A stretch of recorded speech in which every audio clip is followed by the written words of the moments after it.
কোটা সংস্কারের দাবিতে গত বছর বৈষম্য বিরোধী ছাত্র জনতার আন্দোলন দমাতে সরাসরি গুলির নির্দেশ দেন ভারতে পালিয়ে যাওয়া সাবেক প্রধানমন্ত্রী শেখ হাসিনা।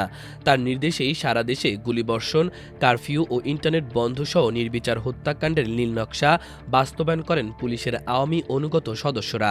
শুধু রাজনৈতিক প্রতিপক্ষ দমন নয়, বরং সাধারণ ছাত্র, কৃষক এমনকি পথচারীরাও সেদিনের হত্যাযজ্ঞের শিকার হন।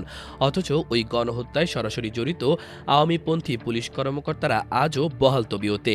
এমনকি তাদের অনেকেই রয়েছেন পুলিশের গুরুত্বপূর্ণ পদে, যাকে বর্তমান অন্তর্বর্তী সরকারের জন্য ভয়ঙ্কর নিরাপত্তা হুমকি হিসেবে দেখছেন অনেকে।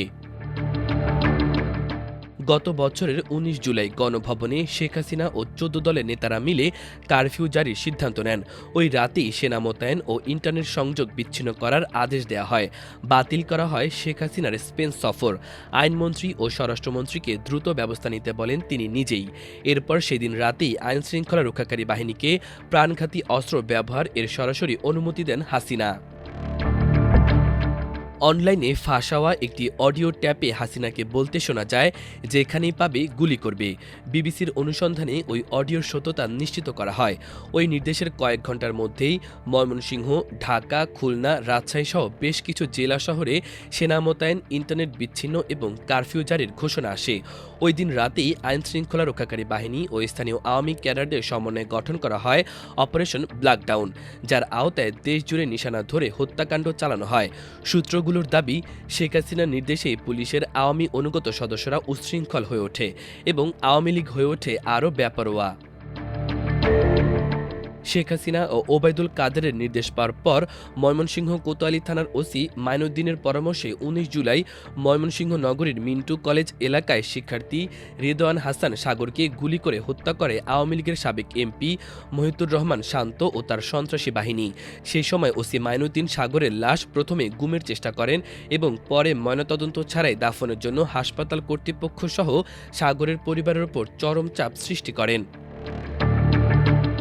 অনুসন্ধানে আরও জানা যায়, ওসি মাইনুদ্দিন সাবেক ধর্মমন্ত্রী অধ্যক্ষ মতিউর রহমানের ছেলে সাবেক এমপি মহিতুর রহমান শান্তকে বাঁচাতে এবং রাজনৈতিক চাপ থেকে নিজেকে রক্ষা করতে সাগরের লাশ রাতেই দাফনের ব্যবস্থা করেন।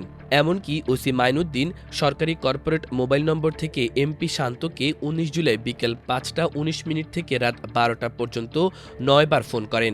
যদিও ওসি মাইনুদ্দিন জানান তিনি সেদিন সাবেক এমপি শান্তর সঙ্গে কোনো কথাই বলেননি। বর্তমানে তিনি ট্যুরিস্ট পুলিশে কর্মরত। জেলার গৌরীপুর সরকারি কলেজে গত বছরের ১৭ জুলাই ছাত্র জনতার শান্তিপূর্ণ বিক্ষোভে ছাত্রলীগ ও পুলিশ যৌথভাবে হামলা চালায়। ২০ জুলাই কারফিউ অমান্য করে ময়মনসিংহ কিশোরগঞ্জ আঞ্চলিক সড়কে বিক্ষোভে নামেন সাধারণ ছাত্র জনতা। বিক্ষোভ চলাকালে গৌরীপুর থানার ওসি ও সাবেক ছাত্রলীগ নেতা সুমন চন্দ্র রায় ও এসআই শফিকুল আলমের নেতৃত্বে বিক্ষোভকারীদের লক্ষ্য করে চালানো হয় গুলি। ওই সময় পুলিশের গুলিতে প্রাণ হারান বিপ্লব হাসান, নুরে আলম রাকিব ও জুবায়ের আহমেদ। গৌরীপুরে হত্যাকাণ্ডের পর ছাত্র জনতার অভ্যুত্থান ঘটলেও ওসি সুমন চন্দ্র রায় এখনও ঢাকা মেট্রোপলিটন পুলিশে কর্মরত। গত বছরের ১৭ জুলাই ফুলপুর উপজেলার আমুয়াকান্দা বাজারে ধান বিক্রি করতে যাওয়া কৃষক মোহাম্মদ সাইফুল ইসলামকে গুলি করে হত্যা করে পুলিশ। ফুলপুর থানার ওসি মাহবুবুর রহমান ছিলেন অভিযানের নেতৃত্বে। নিরীহ কৃষক সাইফুল মাথায় গুলিবিদ্ধ হয়ে ঘটনাস্থলে নিহত হন। তার দাদা আফতাবউদ্দিন নাতির মৃত্যুশোকে ৩ দিন পর মারা যান।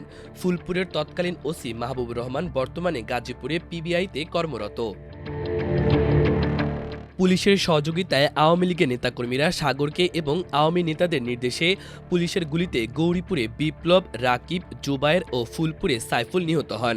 সেখানে দায়িত্বরত ওসি সহ আওয়ামী লীগের অনেক নেতার নাম কোনো মামলা কিংবা অভিযোগে তাদের নামও অন্তর্ভুক্ত হয়নি। উপরন্তু যেসব পুলিশ কর্মকর্তা হাসিনার নির্দেশে ছাত্র জনতার ওপর গুলি চালিয়েছিলেন, তারা এখনও বাংলাদেশ পুলিশ বাহিনীর গুরুত্বপূর্ণ পদে বহাল আছেন। এদের অনেকে এখনও ডিএমপি, সিআইডি, ট্যুরিস্ট পুলিশ ও পিবিআইয়ে কর্মরত। বৈষম্য বিরোধী ছাত্র আন্দোলন ময়মনসিংহ জেলা শাখার সিনিয়র যুগ্ম আহ্বায়ক মাহজারুল ইসলাম উদ্বেগ প্রকাশ করে বলেন, অভিযুক্ত পুলিশরা কর্মরত থাকলে সরকারের অভ্যন্তরীণ তথ্য আওয়ামী লীগের কাছে পাচার হতে পারে। এই কর্মকর্তাদের পুলিশ বাহিনীতে বহাল রাখা বর্তমান অন্তর্বর্তী সরকারের জন্য ভয়ঙ্কর নিরাপত্তা হুমকি।